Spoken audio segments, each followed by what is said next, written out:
Wow, that's awesome. Thanks for sharing. That just kind of, to me, shows the miraculous nature of it, that 99% fail. This is something that's not normally commercially something that people would want to invest in or to help start up or support you, especially in the culture. How was that trying to get people on board, especially now we see as you're growing, you're getting celebrities, you're getting athletes, you're getting these people. It's almost like Jesus is cool again, and we're starting to see the culture starting to shift, and you guys are at the forefront of that. How has that been like, trying to recruit people to want to get involved who are already in the public to want to put their name on something like Hallow? Yeah, it's again, it's all a story of surrendering to God. It's God doing the heavy lifting. But yeah, it's nice. I agree. It feels a little bit like things are changing and Jesus is cool again. Certainly, like 3-4 years ago, it did not feel that way.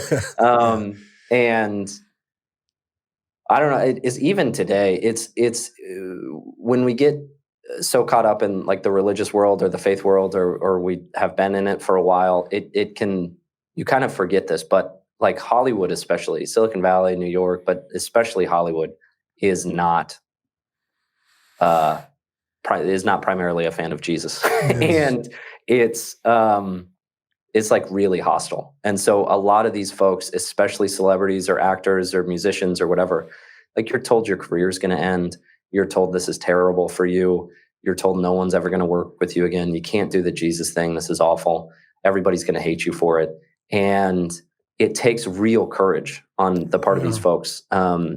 Even folks who have platforms already, it takes real courage to step out and be like, you know what? God has changed my life, and I'm going to share. I'm going to use the platform that he's given me to share about his goodness. And, you know, Mark Wahlberg was the first big one, the first big celebrity that we partnered with.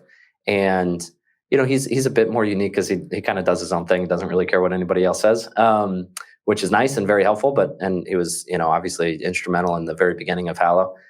We ended up working with him through Father Stu, which the way he tells it is he feels like God was calling him to use this chapter in his career to take the platform that he's been given and to glorify the Lord and to invite other people into a relationship with the Lord.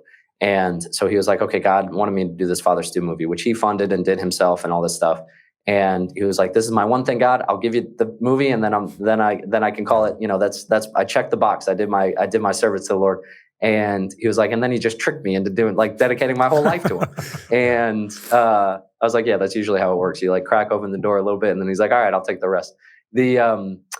But yeah, so we worked together at the beginning to help a little bit to promote Father Stu and to create some content. And then we just ended up working a lot more together. And he's incredible. He's awesome. He's crazy, impressive, busy, disciplined, but also humble and very dependent and on the Lord and faithful. And then, you know, this challenge, we've got Kevin James, who's incredible, Gwen Stefani, Lauren Daigle, Bear Grylls, Jonathan Rumi, a handful of these really great folks who are obviously incredibly talented in their own right, but who are willing to kind of use their platform to reach